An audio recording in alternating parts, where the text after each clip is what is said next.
Well, I started at the Pavilion, which was then the Kingsway, in 1980, straight through the school as an apprentice projectionist. I also had the handyman role throughout the building, which I was paid an extra £5 a week for.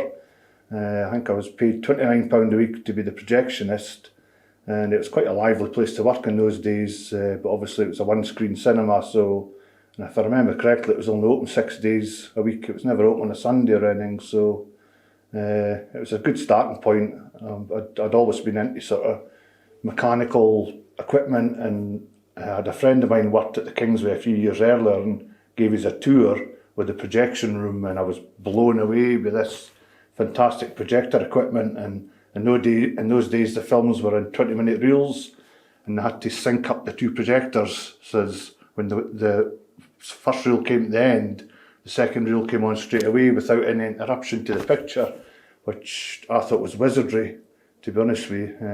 Very enjoyable. But the time I started at the cinema, they'd updated the equipment and they could run the whole film on a single projector by transferring the 20-minute reels onto one 12,000 foot reel, which was basically like a tape deck. It stood at the back of the projector. The film came off through the projector and wound onto a take-up reel on the bottom.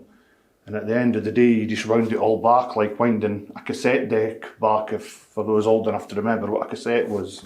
And it made it a lot easier, although it was extra work at the start and finish of each showing, because you had to make the 20-minute reels up into one reel, and then obviously at the end of the show you need to break them back down into their individual reels to get them shipped away and ready for the next film.